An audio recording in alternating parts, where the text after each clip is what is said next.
오늘 1월 4일 야고보서 2장 14절부터 26절까지입니다.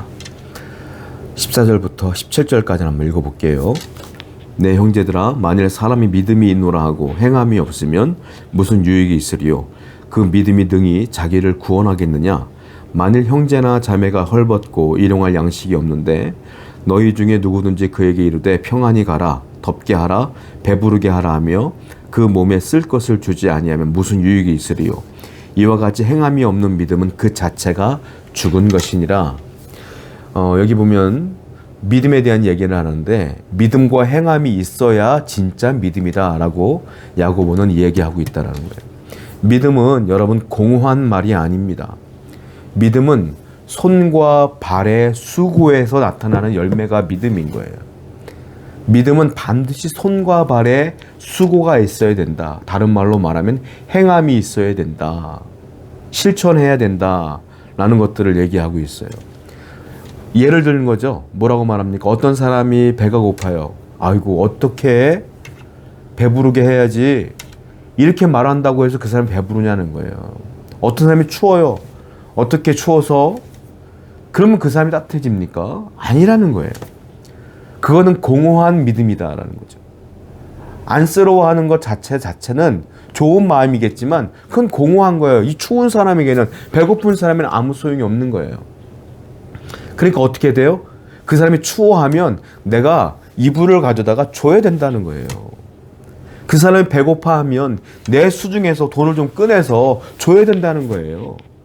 그래야 내 마음의 믿음과 내 손과 발의 행함이 일치돼야 믿음의 열매가 나타나지 않겠느냐라고 야고보는 얘기를 하고 있는 거예요. 진정한 믿음은 그래서 뭐냐면 내 머리와 내 가슴의 믿음이 손과 발에 영향을 줌으로 말미암아 손과 발의 열매로 나타나야 되는 거예요. 그게 믿음이다. 안 그러면 내 머리로 아무리 믿어도, 내 가슴이 아무리 뜨거워도 손과 발에 열매가 없으면 그 믿음은 허구다, 가짜다, 이렇게 말하고 있는 거예요. 믿음이라는 게 뭐냐? 믿음은 보여야 된다. 믿음은 영향력을 줘야 된다. 믿음은 열매가 있어야 된다 라는 야고보의 설명이죠. 여러분, 반드시 여러분들의 삶 속에, 신앙생활 하시는 여러분들의 삶 속에 여러분들이 믿는다면, 여러분들이 하나님 말씀대로 산다면, 그 하나님의 말씀대로 믿는다면 그 열매들이 손과 발로 통하여 나타나기를 축원드립니다. 그렇게 살아야 된다라는 거예요. 18절부터 19절에 어떤 사람은 말하기를 너는 믿음이 있고 나는 행함이 있으니 행함이 없는 네 믿음을 내게 보이라. 나는 행함으로 내 믿음을 내게 보이리라 하리라. 네가 하나님은 한 분이신 줄 믿느냐? 잘하는도다. 귀신들도 믿고 떠드느니라. 자, 이 부분이 무슨 말이냐? 어떤 사람은 믿음이 있대요. 어떤 사람은 행함이 있대요. 행함이 있는 사람이 그렇게 말하는 거예요. 야, 너 믿음이 있다면서, 믿음이 있으면 나에게 그 믿음을 한번 행함으로 좀 보여주면 어떻겠니? 나는 행하고 있으니까. 이렇게 말하고 있어요. 즉, 나는 네 믿음을 모르겠다는 소리예요. 왜? 행함의 열매가 없으니까 나는 네 믿음을 모르겠다. 저도 군 생활할 때 신앙이 참 좋은 후배를 만난 적이 있어요. 말로는 청산유수예요. 하나님을 사랑합니다. 기도는 몇 시간씩 하고요. 별 얘기를 다 해. 근데 그 삶 자체가 엉망진창이거든. 저는 그걸 보면서 제가 믿음을 갖고 있는 게 진짜냐 가짜냐 저는 늘 고민했어요. 결론은 뭐냐? 가짜다. 믿음이 있으면 행함이 나타나야죠. 행함으로 나타나는 것이 믿음 아니겠냐. 그리고 충격적인 말이 있는데요. 19절에 보니까 자, 네가 하나님은 한 분이신 줄을 믿느냐? 잘하는도다. 귀신들도 믿고 떠드느니라. 귀신도 믿는데요. 이게 무슨 말이냐? 믿음은 인식의 문제가 아니라는 거예요. 믿음은 인식의 문제가 아니에요. 믿음은 뭐냐면 실천에 영향력을 줘야 된다는 거예요. 생함에. 귀신들도요, 성경을 보면 예수님을 딱 보는 순간 하나님의 아들인 줄 알아요. 고백해요. 주여 왜 나한테 왔습니까? 저를 떠나세요. 아주 멋지게 신앙 고백하지 않습니까? 귀신들도요, 예수님 보고 다 알아요. 믿음의 고백해요. 하나님의 아들인 거 알아요. 근데 인식의 문제인 것이지, 귀신이 믿음대로 삽니까? 귀신 들린 사람들이 선을 행하며 삽니까? 마귀가 선을 행합니까? 알고는 있지만 선을 행하지 않아요. 그게 마귀야. 인식은 해. 성도도 마찬가지야. 인식은 한다. 내가 믿어. 인식은 하죠. 근데 삶의 행동이 없어? 그럼 마귀와 똑같은 거예요. 마귀도 믿는데요. 마귀도. 믿음은 뭡니까? 믿었으면 행함으로 나타나야 된다. 믿음대로 살아야 된다. 변화되어야 된다. 하나님의 은혜를 끼쳐야 된다. 선한 영향력이 흘러가야 된다. 믿음은 그러므로 능력이 나타나야 돼요. 성도 여러분, 여러분들의 믿음은 어떤 믿음입니까? 인식에 머물러 있는 믿음은 마귀의 믿음이에요. 인식이 아니라 머리만 있는 것이 아니라 가슴에만 있는 것이 아니라 그 믿음대로 살아가는 여러분 되기를 축원드립니다. 21절부터 22절이에요.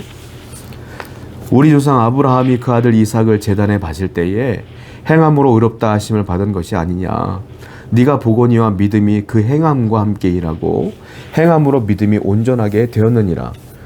자, 믿음의 행함을 강조하면서 대표적인 인물 아브라함을 야고보는 얘기를 합니다. 자, 아브라함이 믿음이 있었다는 거죠. 하나님이 그걸 모르냐? 안다라는 거예요. 근데 하나님이 요구한 게 뭐예요? 네 아들 이삭을 내게 바쳐라. 아브라함이 하나님을 믿는 거 하나님 알아요. 아브라함이 하나님 사랑하는 거 하나님 알아요. 근데 그거를 부족한 거야. 그때 아브라함이 어떻게 했어요? 아들 이삭을 바쳤더니, 즉 자기의 인식의 믿음을 손과 발에 영향력을 주므로 아들을 직접 바쳐요. 이게 행함이야. 그때 하나님은 그 아들을 받은 걸로 치고 축복을 주시지 않았느냐, 이 얘기를 하고 있어요. 믿음은 그러므로 순종이라고 하는 행함으로 나타나야 된다. 인풋과 아웃풋이 정확하게 일치돼야 돼요. 그러므로 항상 믿음은 선한 행동이 뒷받침돼야 된다라는 것이죠. 자, 23절과 24절이에요. 이에 성경에 이른바 아브라함이 하나님을 믿으니 이것을 의로 여기셨다는 말씀이 이루어졌고 그는 하나님의 벗이라 칭함을 받았나니 이로 보건대 사람이 행함으로 의롭다 하심을 받고 믿음으로만은 아니느니라. 하나님께서 아들 이삭을 아브라함이 바쳤더니 하나님께서 그를 의로 여기셨으며 어떻게 했어요? 그를 하나님의 벗이라고 칭했다. 아브라함의 믿음이 행함으로 나타났더니 하나님이 넌 이제부터 나의 친구야 라고 이야기하시면서 그에게 놀라운 복을 주셨다. 보상을 해주셨다 이거예요. 여러분, 하나님은요 여러분들의 믿음이 눈에 보이기를 원해요. 여러분들의 믿음이 하나님 눈에 보이기를 원해요. 그리고 하나님 눈에 행함으로 나타났을 때에 하나님은 반드시 보상해 주시고 축복해 주십니다. 여러분들의 믿음의 행함을 하나님께 보이기를 원해요. 그럴 때 하나님의 은혜가, 축복이, 보상이 여러분들에게 충만하게 될 줄로 믿습니다. 25절부터 26절입니다. 또 이와 같이 기생 라합이 사자들을 접대하여 다른 길로 나가게 할 때에 행함으로 의롭다 하심을 받은 것이 아니냐. 영혼 없는 몸이 죽은 것 같이 행함이 없는 믿음은 죽은 것이니라. 이번엔 라합 얘기를 하죠. 라합도 역시 믿었지만 그냥 그것으로 끝난 게 아니라 직접적으로 가족들을 전도하여 기생 라합의 집으로 모였을 때에 그들 다 구원받는 역사가 나타나지 않느냐 이 말이에요. 그 결론이 뭡니까? 26절에 보니까 영혼 없는 몸이 죽은 것 같이 행함이 없는 믿음은 죽은 것이니라. 즉 이와 같이 순종하면 믿음으로 행할 때에 열매가 나타나는 것이다. 행함이 없으면 그 믿음은 죽은 것이다. 이렇게 표현하고 있어요. 성도 여러분, 오늘도 여러분들의 믿음을 하나님께 보이며 살아가는 손과 발의 수고로 믿음을 나타내는 여러분 되기를 축원드립니다. 기도합시다. 행함이 없는 믿음은 죽은 믿음입니다. 주여, 인식의 문제로 끝나는 것이 아니라 행함으로까지 우리의 믿음을 나타낼 수 있도록 인도하여 주시옵소서. 예수님의 이름으로 기도드렸습니다. 아멘.